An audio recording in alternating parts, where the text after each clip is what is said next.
everybody. So I'm Frank Martela, an assistant professor here at Aalto University in Helsinki, Finland. And today I'm going to be talking about the topic of meaningfulness and what factors are going to help us find that in our own lives and help us to help others to find them in their lives. And I'll start sharing my screen just a second. So now you should be able to see my slides. And so the topic is meaningful spaces and what makes life significant and how to engage the people you want to work with.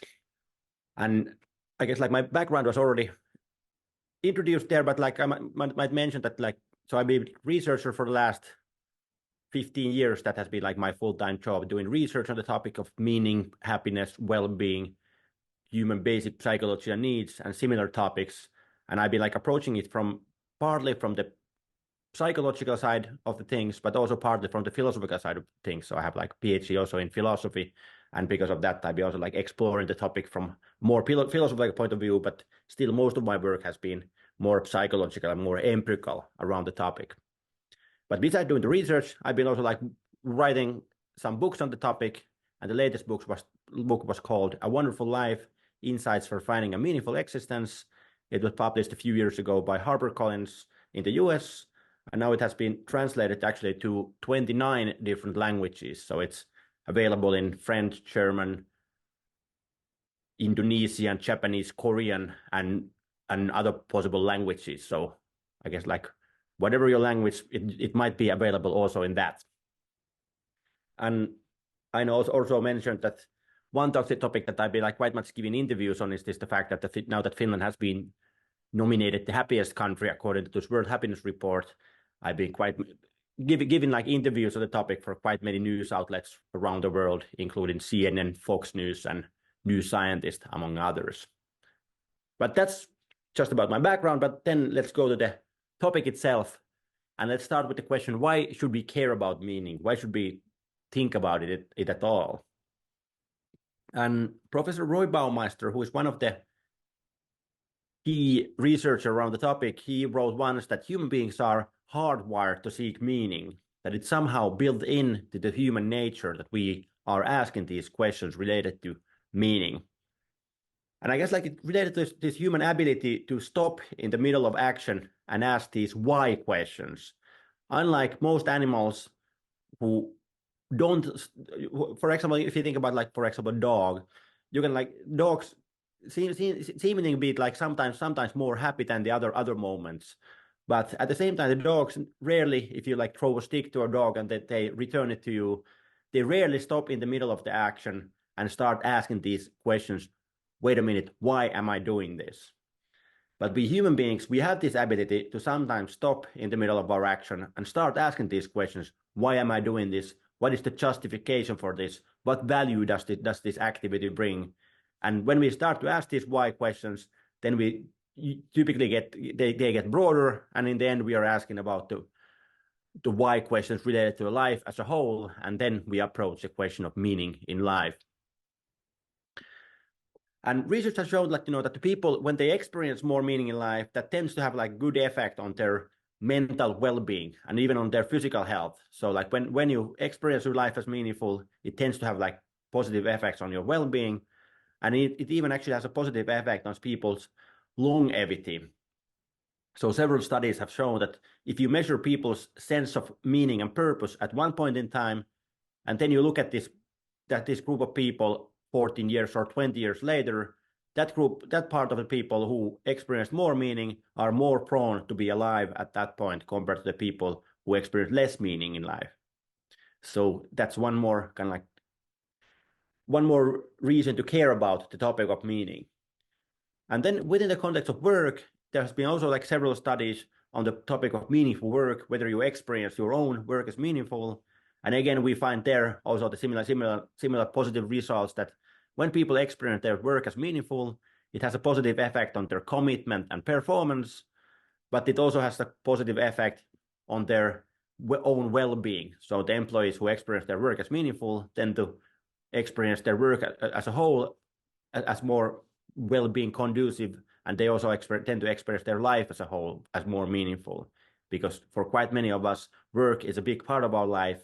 So if we are able to experience meaningfulness in that work, then we are more prone to experience that in our life as a whole. So that's like few reasons why we should be like interested in the topic of meaning.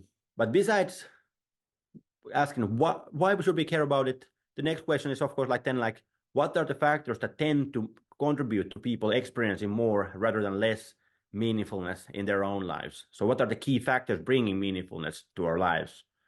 And here we arrive to the topic of like what are like the ultimate elements of human motivation or the basic needs that humans have. And when we start talking about these basic needs of humans, quite many start to think about this Maslow's hierarchy of needs, which is one of these very well-known frameworks for thinking about people's basic needs.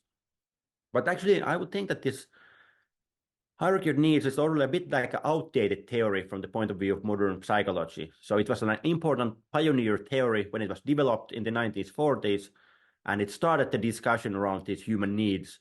But at the same time, currently, I guess like the researchers would say that there hasn't been like much evidence actually showing that the needs would be exactly as Maslow was like showing them, and also that the needs would form a clear hierarchy.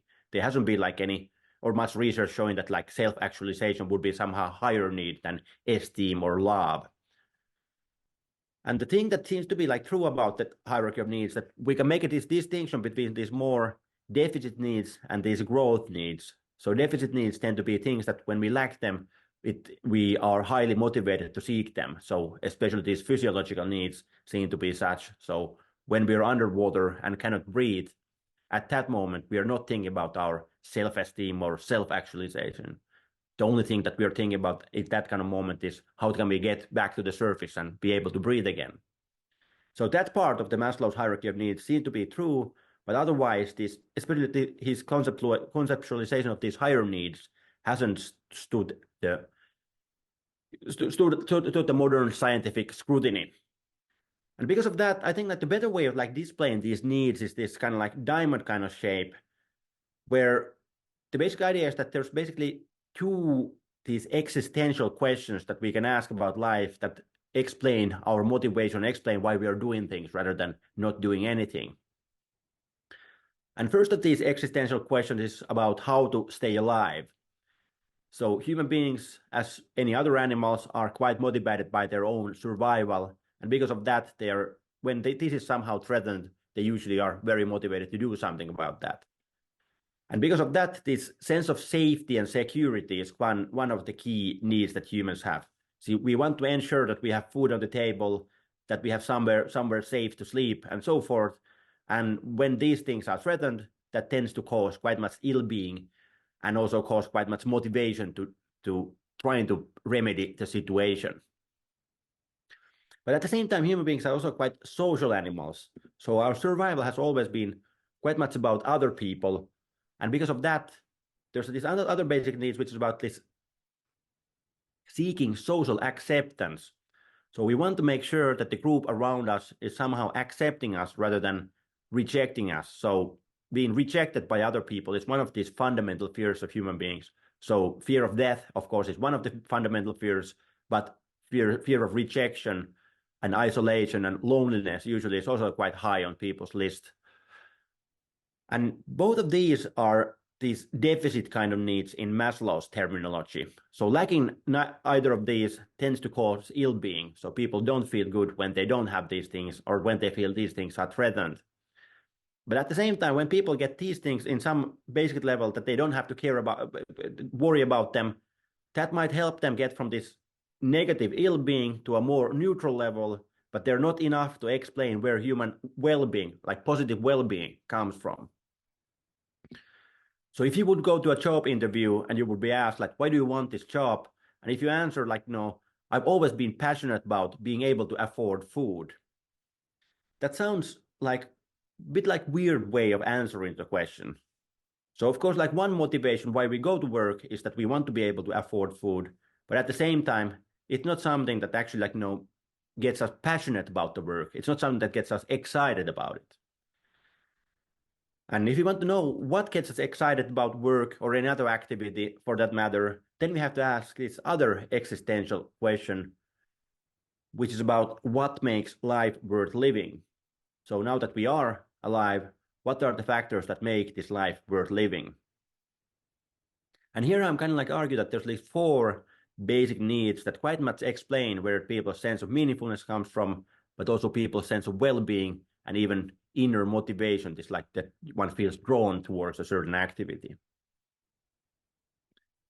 And first of these basic needs is like the sense of autonomy, which is about this sense of choice and sense of self-endorsement, feeling that you're able to do the things that you yourself want to do, that your activities emanate from within yourself, from your own interests, from your own values.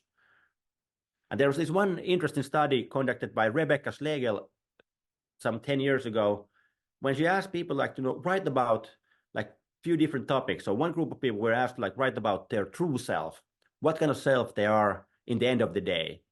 Another group of people were asked to write about their actual self, how they are behaving in their everyday.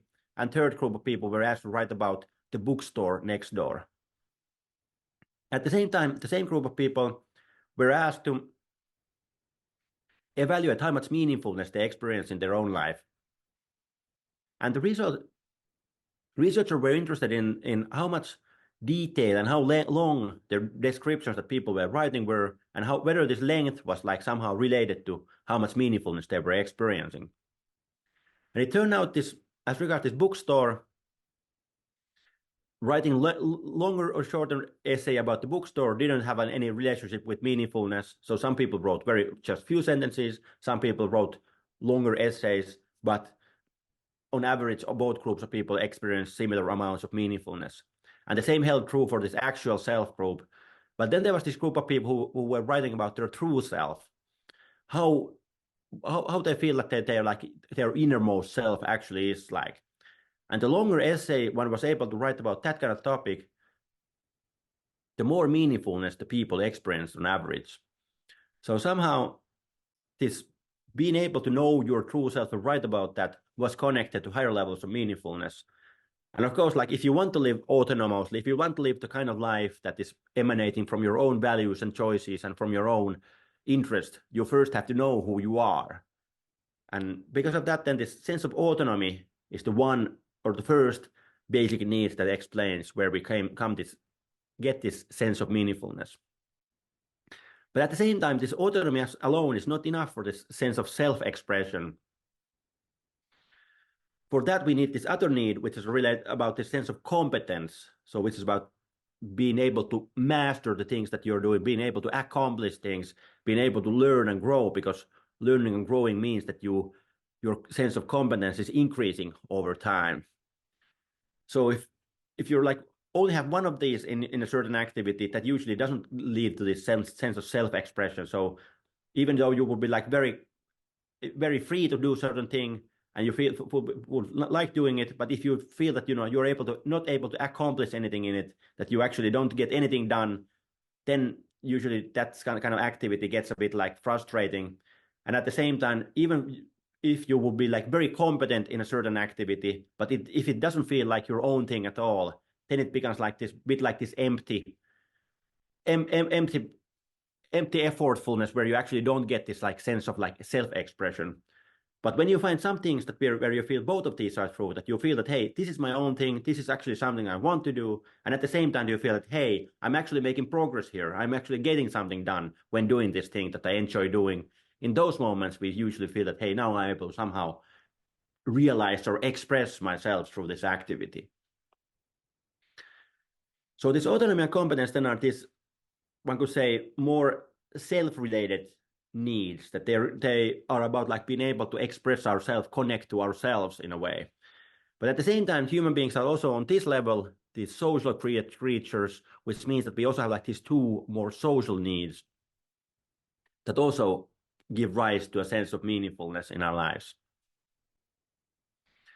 Oh yeah, actually, still about this sense of competence, I forget to mention that as regards the sense of competence, like one good way of thinking about how to get this sense of competence is so-called like flow channel, where the idea is that kind of the optimal experience of competence and where you're most prone to enter this like kind of flow state where you forget everything around you, just focus on the task at the matter, is when the challenge level and the skill level match.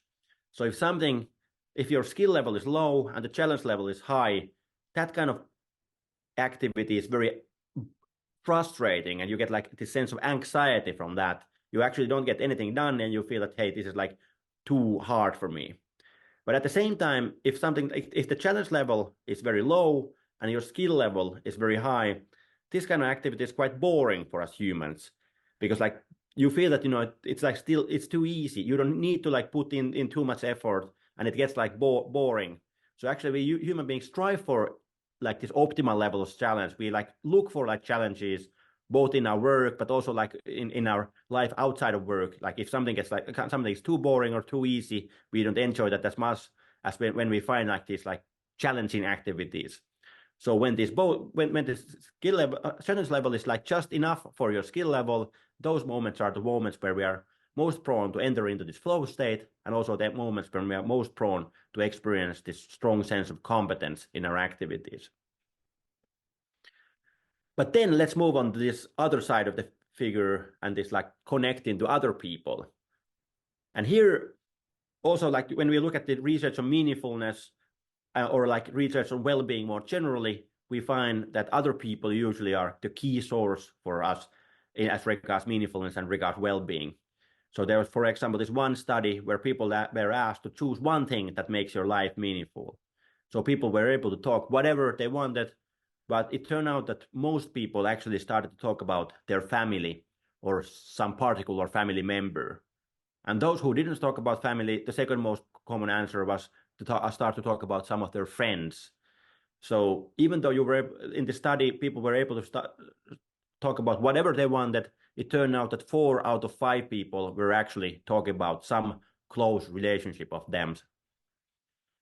And as regards these close relationships, we could say that it's usually not about the quantity.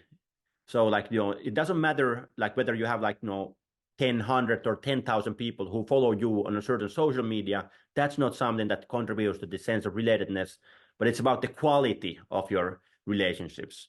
So usually it's enough that people have like these few people in their lives that they have this strong sense of relatedness, this strong sense of connection with the person, that you feel that you're able to be yourself in front of this person, you're able to share whatever you want with that person.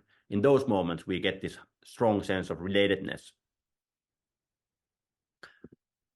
And then the fourth need, which is then about like more about other people is something that actually myself have been studying the most of these 4. And one of my own studies was this, where I was at the University of Rochester in upstate New York at that point. And there I took the local students to the computer class and asked them to play this simple synonym game. So there's one word on the top, and then there's 4 alternatives, and you have to click on the synonym. And peek, okay, the synonym for peek is quick look. So the students played this game for 20 minutes, and after that they answered this brief survey about how they felt right now. And half of the students played the game like this, and for other half of the students, they were told that for each answer you get right, we donate some rice through the World Food Program to help end hunger. So it was the same activity, same game, but with this small positive impact in the life of other people. And afterwards, it turned out that this group of people actually experienced more positive feelings afterwards, but they also experienced the gameplay as much more meaningful compared to the other group of people. And other studies have similarly shown that, for example, in the work context, this Blake Allen did this study where they asked these university employees just to do these small acts of kindness during their workday. So think about 5 things during Thursday that you can do to help others, like or delight others in small or big ways. So just bring in a coffee cup to your colleague or something like that. And when people did this for a couple of weeks during their workday, like every week, one day on Thursday, they were thinking about these 5 things that they could do to help others. That actually increased their sense of meaningfulness of their work. So then the fourth need is about the sense of contribution, having this positive impact in the life of other people, feeling that I'm somehow able to do something positive to other people. So in that sense, like when I'm asked, like, how to increase meaningfulness, what are the things that we should be focusing on? I usually say that, these are the things that where this sense of meaningfulness tends to come from this autonomy and competence, which are about this self-expression, being connected to yourself, and then this relatedness and contribution, which are more about this connecting to other people. So having these things in order is usually where we tend to get meaningfulness, both in the context of work, but also more generally in life. And actually, in the work context, I would just like mention briefly, like one of my studies was done with a couple of colleagues from Chile, and there we were looking like local employees who had like graduated from the university, and there we found that actually of these four, it was especially the sense of autonomy and sense of contribution that were contributing to their sense of meaningful work. So if you felt that you were able to do some kind of work where you feel that, hey, this is my thing, this is something I really want to do, but this is something that is aligned with my interests and values. And if you feel that, hey, through this work, I'm able to make a contribution, I'm able to have some positive impact in the lives of other people, those people were the ones who experienced their work as highly meaningful. So those were like kind of like the four factors of meaningfulness that I wanted to present to you. And then a few words about like then how to then strengthen this meaningfulness, how to do it like as regards your own work, for example. And here, one thing that I want to like remind people usually when I talk about this topic is that sometimes we have like this idea that meaningfulness is reserved for a select few people. So Nelson Mandela and other Nobel Peace Prize winners, they probably were doing like very meaningful things.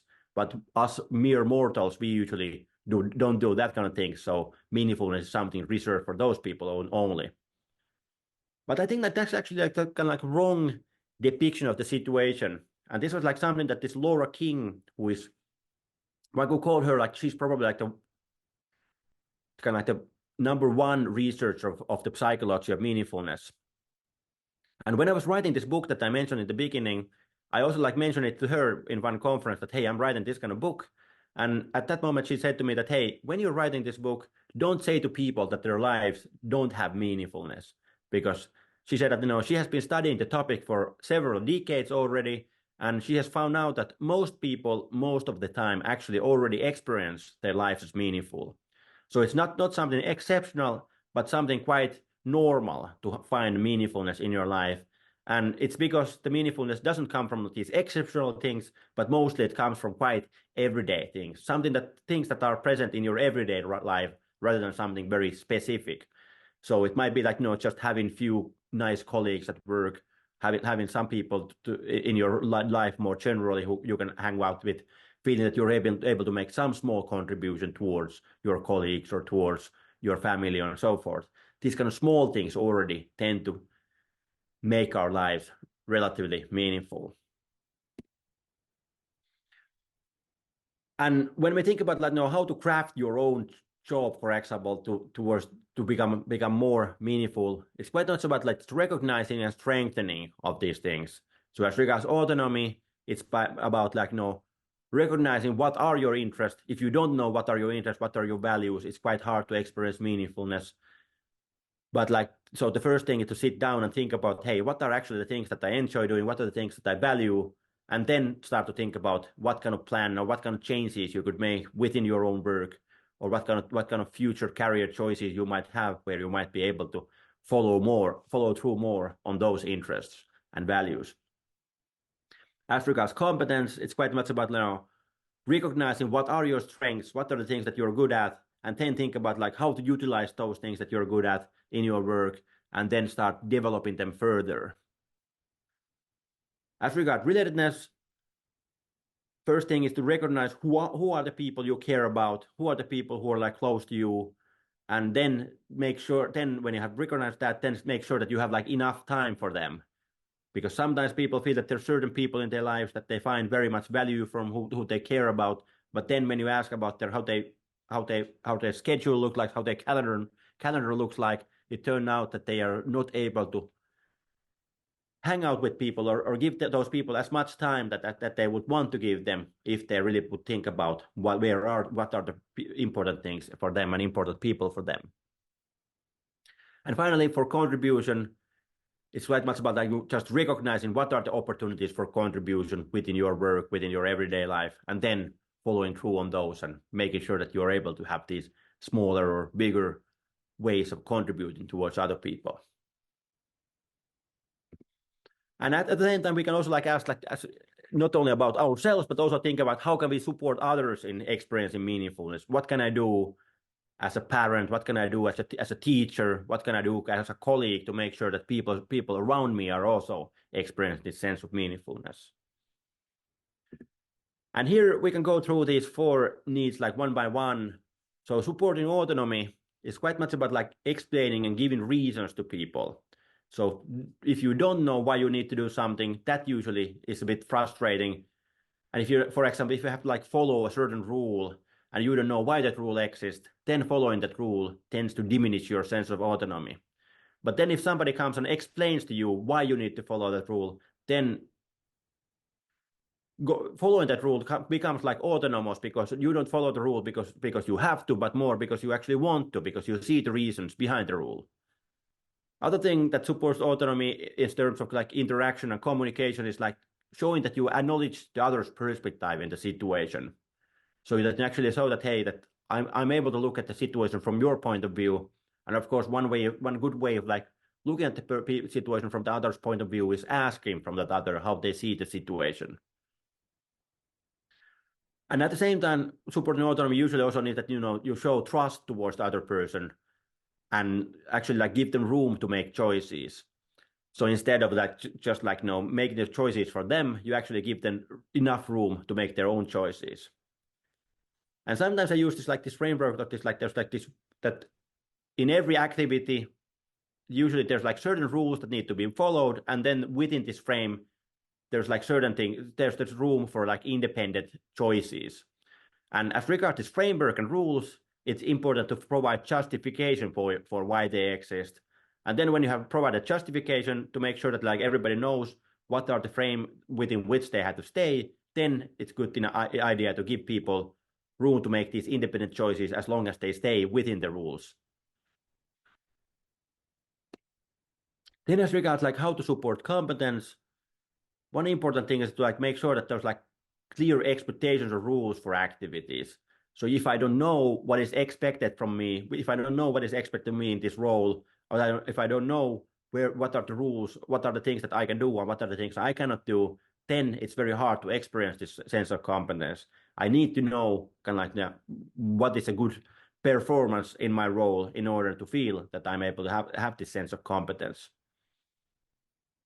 At the same time, it's important to make sure that the person feels that they have like enough support around them, that when they are facing some like tougher issues, tougher situations, they feel that there's somebody they can ask for support in this situation. And then it's also about like supporting companies, also about like how you give feedback. So it's important to give positive feedback, but also like when something goes wrong, when there's like setbacks or something doesn't go as planned, how you interact in those moments can have like quite a big impact of people's sense of competence. And usually it's best in those situations to not focus too much on the past and what has already happened and who is to blame for whatever happened, but more focus on the future. So, okay, situation is right now, this and this thing happened. What can we together learn from this situation so that we wouldn't end up in a similar situation in the future? So the more you're able to focus on the future, the more you both are able to learn in that situation, and that through that learning, ensure that these kind of situations don't happen in the future as well. So too much focus on blaming on the people usually isn't so effective as in terms of learning, compared to a situation where you make this safe space for thinking about the situation, safe space to think about what can we do better in the future. And supporting relatedness usually is not like any kind of rocket science, but about quite like simple things, just remembering to connect with the people, show that you care for them, just look people in the eye, ask them how they're doing. And then when they answer, you actually have to listen to them, their answer. And it's also then about like, this time, of course, like, it's nice that if you connect with people when you meet them, but at the same time, one has to like, given busy schedules and so forth, you can also have to like make this conscious choice of making sure that there's enough time for connecting with the people. And one theme related to this supported relatedness is also something that, for example, this Google organization found out a few years ago when they tried to find out what is the secret to successful teamwork. So they started like measure more than 100 different parameters as regards all the teams within the organization to figure out like what separates the high performing teams from the low performing teams. And in the end, they found out that the number one predictor of high performance was what they called psychological safety. So feeling that in this group, it's safe to express opinions, it's safe to be vulnerable in front of others and take these interpersonal risks. If people had this kind of experience in the group, then those groups tended to be more successful than the groups where this psychological safety was lacking. So when the psychological safety was lacking, then the group tended to be like this one or two persons who dominated the group in a way that they always had an opinion. And then when they had like expressed their opinion, nobody else dared to say their opinion because especially if they were disagreeing with these people, they were afraid that if they said their opinion, they're going to be laughed at or closed out from the group or something like that. And because of that, then the group didn't benefit from most people's opinions and ideas because only these couple of people were outspoken about what they actually thought about the situation. So in a psychological safe group, psychological safety doesn't mean that everybody agrees, but actually it means that there's like so good interpersonal connection in the group that people can disagree on various matters, can have like actually even like quite heated debates about the topics because they know that behind this debate there is this connection that carries on even after this discussion. And finally, then supporting contribution is also like quite simple things like remind about the good things that other people are already doing to make it visible, identify opportunities for them where they can do more good, and remember to express gratitude at good things that when they are done. And in work context, when we think about like where the sense of contribution comes from, it actually comes from like basically three different levels. So one level is the good that the organization as such does. So what is our mission? What is the big thing that we are delivering to the world? So then if there like this clear mission for the work that you're doing, then like strengthening that mission and reminding people of that mission is one way of like increasing the sense of contribution, because sometimes in the everyday work life, that bigger picture is lost and you're just like focusing on the small things in the every present moment. So then sometimes just reminding people of the bigger picture, what are we doing this work for, might help to strengthen their sense of contribution.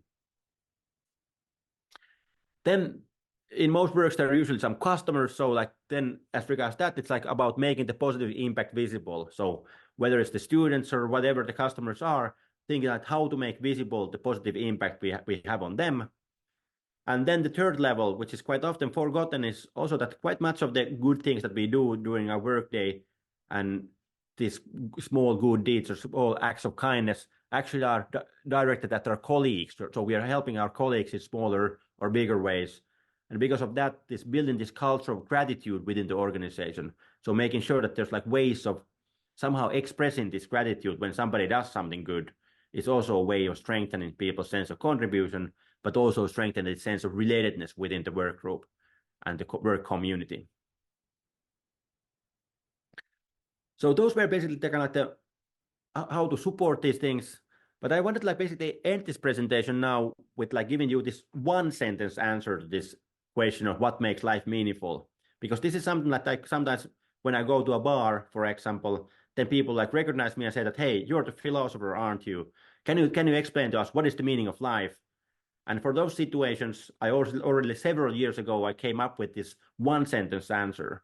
So I asked the people, do you want to have a 2-hour lecture or do you want to have one sentence answer? And luckily in the bar context, people usually want to have the one sentence answer.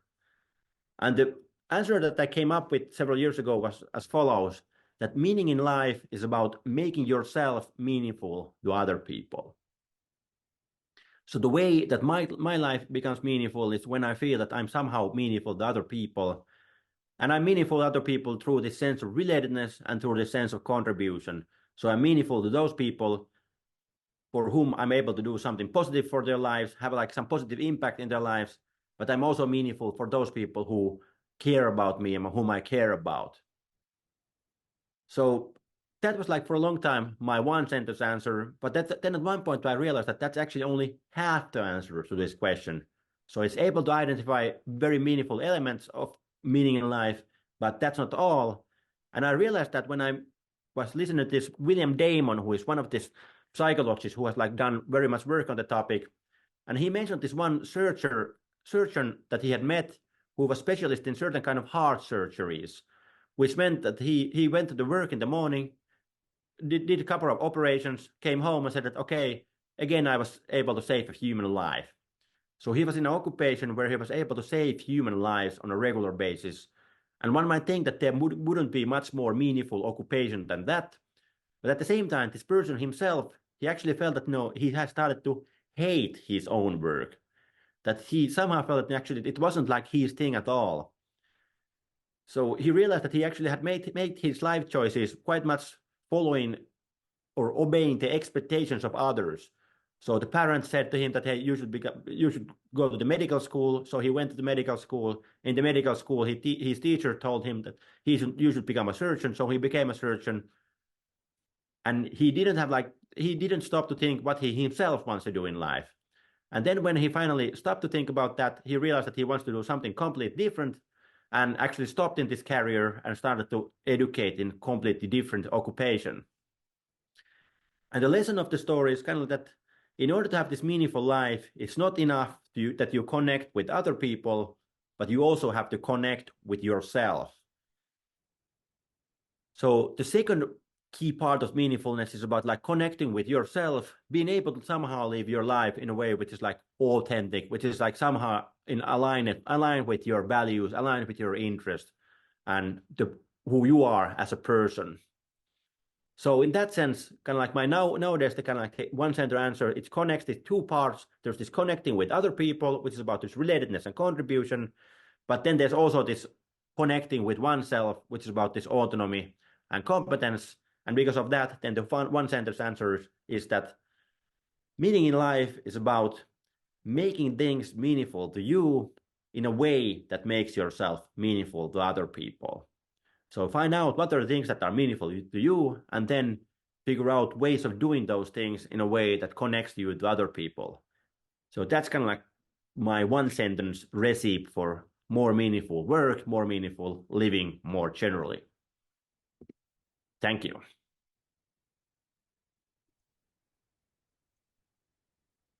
Thank you so much, Frank. I think I'm probably echoing other people in saying that was so much information so quickly that we're going to have to go back to the recording. I'm so glad that we have that recording. I mean, I've been taking pictures here of the screen and screenshots, but I'm happy to listen to it again.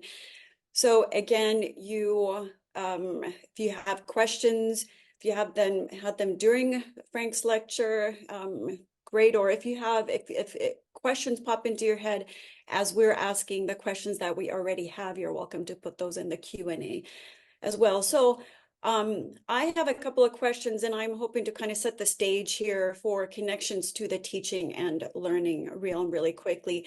Frank, you've spoken about autonomy, and I wanted to connect to some research that has been done in this area specifically. Your comments on the importance of autonomy when it comes to happiness and well-being check out with research that's specifically conducted about teachers and learning environments. Richard Ingersoll from UPenn has conducted, some of you might know him, has conducted studies and speaks to the importance of classroom autonomy when it comes to the level of job satisfaction. And it's also been shown to increase empowerment and lower stress, according to research by Desi and Ryan. And what's also really cool is that teacher autonomy reduces discipline problems at school. So it's a win-win for everybody. And I'm hoping to turn our attention really quick, well, not really quickly maybe, but to our attention to the teacher crisis in America, and how what we've just learned from you, Frank, relates to the teaching profession here and everywhere else. So my first question here, and a little bit of background for that. You suggested replacing Maslow's hierarchy of needs with Kaufman's sailboat of needs. I know this because I have studied your work a little bit. You do talk about that, but you didn't mention Kaufman. That using this to understand the building blocks of our well-being and happiness. When Kaufman's sailboat, the boat consists of the three elements that bring us security, safety, connection, and self-esteem. And the sailboat consists of three elements that bring us growth, exploration, love, and purpose. But your work has added three important new sails or elements to the top portion, namely autonomy, competence, and relatedness. And why I wanted to bring this up again is because it seems that both of those levels, the growth and security levels, which you referred to in this webinar too, are aligned with the two top most important things that teachers have been asking for increasingly in the United States, meaning one, better pay, especially that it matches inflation and the amount of work they put in, and number two, more respect and autonomy. And with pay relating to the lower level, of course, as in security, and autonomy related to the higher level growth. We hear reports from all around the nation from schools with so many vacancies that they're combining already large classrooms or scrambling to find people to teach at the last minute. And we know from recent data that last year, 55% of teachers were considering quitting their professions in the United States. So we have some issues here, and I'm trying to draw a connection from Kaufman's two levels of needs with those two top things that teachers are asking for with some recent stats. So teachers are getting paid less than they were just 6 years ago. Their pay is just 8% below the national salary average, where 6 years ago it was 3% less. So that's a 5% decline in just inflation and the housing crisis, meaning it means some real dents when it comes to teachers, what teachers' professions mean to them in terms of security. And all those educators who are listening in on this right now are probably thinking, yes, we feel that every day. Second, in many states, during those 6 years, teacher autonomy together with job satisfaction has also taken a remarkable hit. And the respect teachers earned from the respective communities in the early days of the pandemic has declined. In fact, they've been declining in the US over the last couple of decades after No Child Left Behind, standardization and high stakes testing, and scripted lesson plans all being called out as culprits. So to the question, remembering what you've said about people being willing to work, and this is from studying your work as well, people being willing to work for less if they feel that their higher needs are met. What if we're not even paying teachers enough to cover for their basic deficit needs, like having enough money for food and shelter, like the kinds of security that money can buy? In other words, how much of a difference will increasing job satisfaction, like autonomy and respect, mean if teachers can't even afford to pay for their bills under the current economic situation? And second, we coexist and work within systems as well as cultures. And I'm wondering, how can we change the culture at work or school to better match a culture of autonomy and professional respect if the system or institutions around us aren't built to support that? So two very different questions and a very wordy intro, but hoping that you can kind of make sense for us about these different levels of needs when it comes to our teaching and learning spaces and some of the crises that we're having right now. Yeah, there's like several topics in that question, and actually like share my screen for like just a second, like just to take this picture here about this diamond shape, like just like as a background, you mentioned this like Scott Kaufman and he's like the sailboats of need, and just like a brief background like where these needs come from. So the self-determination theory by this Ryan and Deci. So that's like one of the key theories about like people's psychological needs currently in psychology, and within that theory, three basic needs have been identified: this autonomy, competence, relatedness, and they have done like tons of research around that topic. And my own research has been like quite much aligned with the self-determination theory. And I've been like quite much trying to figure out whether this contribution could be the same kind of need as these three recognized needs of the theory. So I've been collaborating quite much with this Richard Ryan, one of the founders of the self-determination theory. And together we have been like exploring this contribution as a potential fourth need that which will be similar, and whether it like similarly contributes to people's sense of well-being and meaningfulness as these three others. And through that research, I came up with this diamond shape.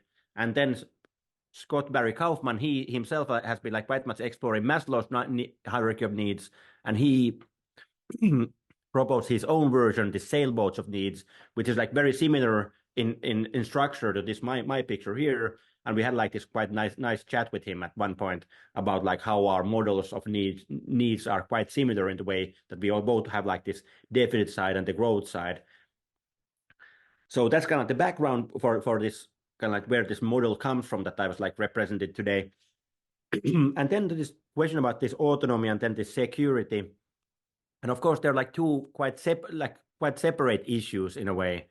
So if the teachers cannot afford living, then that's of course like a big issue, and something that that cannot be compensated by increasing their sense of autonomy. So because like if you cannot have if you don't have food on the table, if you cannot afford to pay for your rent, then having more autonomy at the teaching is not something that helps to solve that kind of problem. So in that sense, I see that that these are two separate issues, and of course like both of these needs to be solved. And unfortunately, I don't like, as regard this first one, how to solve this, how to increase this payment of the teachers. That's something, a salary of the teachers. That, of course, quite a big political debate, and I don't have the answers. I support that goal, but don't know how to get there. But as regard this autonomy, actually, that this Pasi Salberg is like this one researcher who has like quite much comparing the US educational system compared to the Finnish educational system, because beside this World Happiness Report, Finland has been like quite much in the newspaper, especially like some years ago, Finland was quite much in the newspapers about their PISA results as regards education, that Finland was performing very well there. And then this Pasi Salberg was trying to like explain or like figure out what is explaining why Finnish students were getting so high scores on these tests. And one of the key explanations was actually the high autonomy that the teachers in Finland have in their classroom. So when he was comparing the Finnish system and the American system, a key difference he found was that the American system was much more kind of like, there was like much more pressure to teach in a certain way and certain subjects in a certain order and so forth, while the Finnish teacher had like, there was like certain goals, and they had like much more room to decide themselves what would be the best way to teach this specific class these things. And what has been found out that this autonomy that this lack of autonomy is especially frustrating for the most like talented teachers, the ones who actually feel that they have like this strong sense of knowing how to do the thing in the best possible way. When they then feel that instead of being able to do the thing the way that they want to do it, they have to be obeying these like orders where they know that they have to teach in a worse way than they were themselves being able to do. That is very frustrating, and that leads to many teachers to quit their career because they feel that that they could do it much better, but they're not allowed to do it better, and that's very frustrating. So in the end, like these are like two quite separate issues. Both of them needs to be solved, and both of them are probably driving teachers out of the profession. So this like lack of basic safety and security, but then also like this small amount of autonomy that teachers sometimes are experiencing.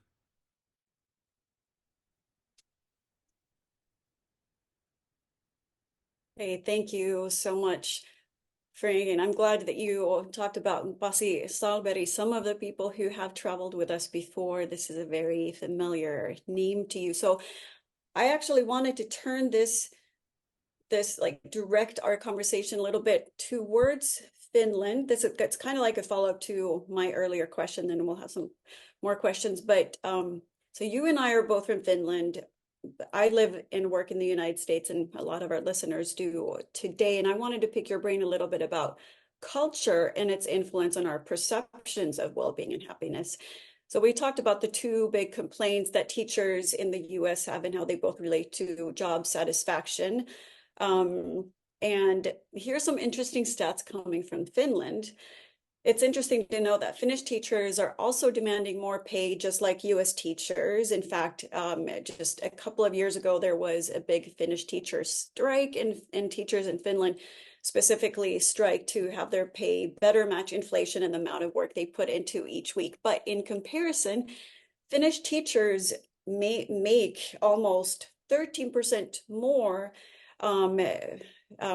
compared to the median salary last year, and that's 21 percentage points higher than the average US teacher's salary.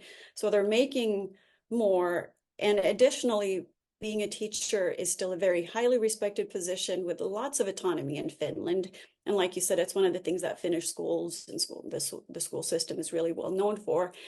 And yet 60% of Finnish teachers are hoping to leave the profession. So wondering what is going on here. And of course, it's a really complex, complicated question and context, but considering those two items, autonomy, respect, and pay, why is it that Finnish teachers are still unhappy? How do we make sense out of that?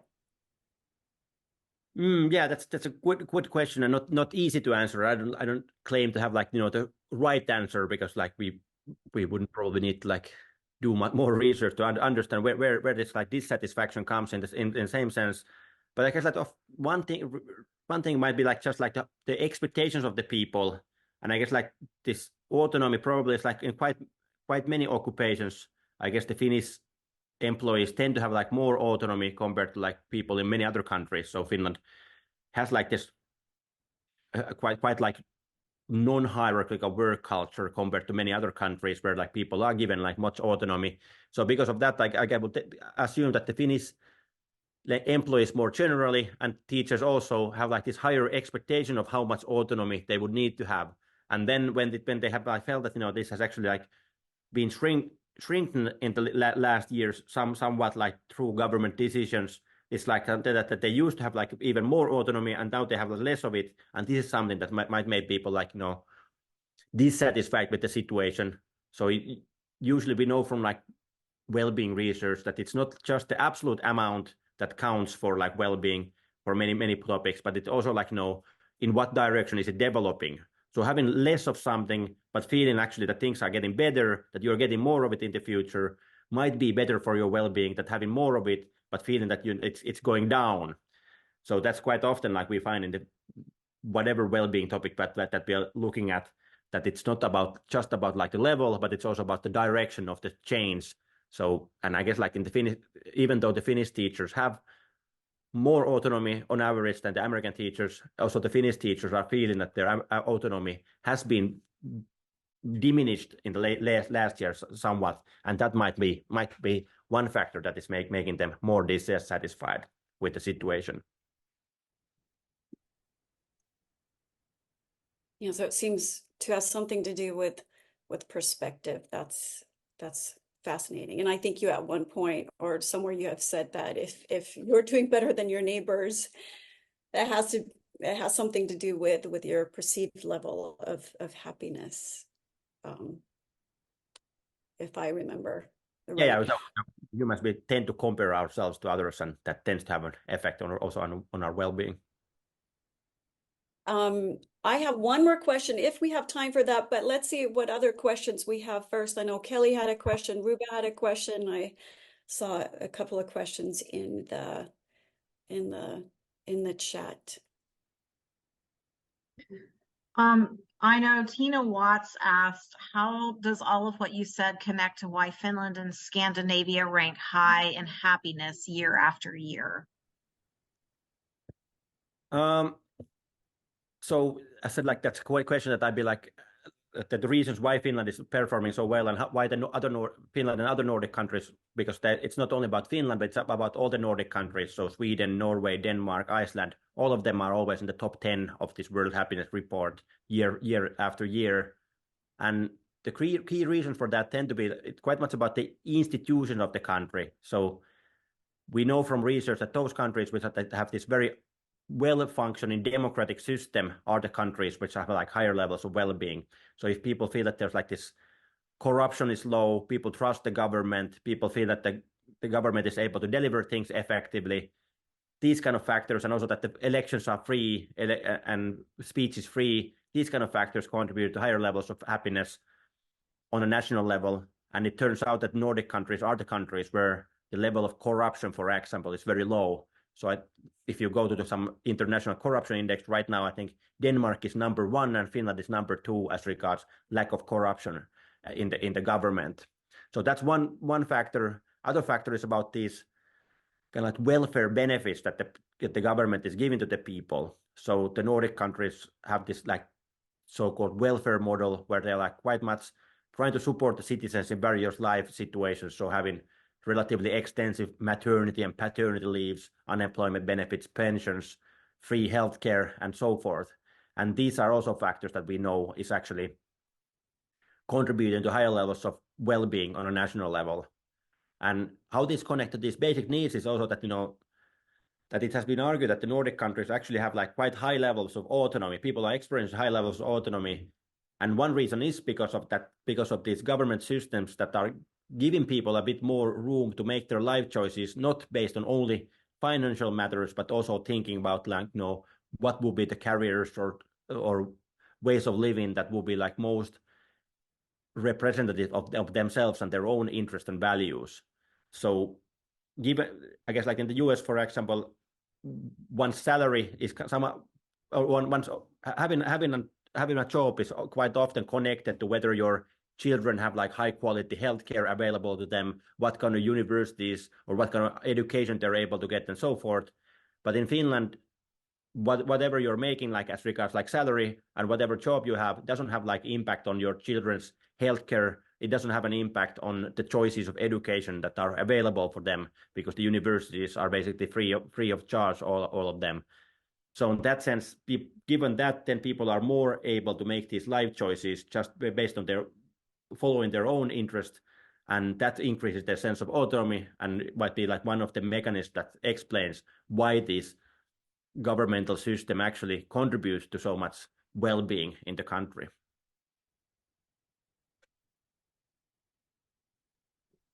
Thank you. There's one more question from the chat from Karen Marie Sullivan. She said, that's a great point that it is not always the fact of being deprived of autonomy, but the teacher's perspective. How do we as educators increase happiness with teaching so we can stay through the storm? Yeah, I guess like these basic needs, like of course, like one thing to remember about them that it's quite much about one's personal perception about how much they're satisfied. And in that sense, of course, like changing the situation is to some degree necessary, but at the same time, we can also within any situation, we can try to look for these or try to remind us of the like positive things that are available in the current situation. So I'm not saying that that one should like not try to change the system, but at the same time, like as long as the system is what it is, one has to try to like figure out what are the good things that are existing in the current system, and what kind of like positive points one can find, for example, as regards being able to connect with the students or be able to connect with other teachers, which might be still available for one person, no matter how the system otherwise is performing or what kind of opportunities it is giving to oneself. So one part of the thing is like trying to change the system to better serve teachers' needs, but the other thing is like then thinking within the current system, within the current situation, what can I myself do to craft the situation to be a bit more autonomy giving, a bit more able to experience some competence in the situation and so forth.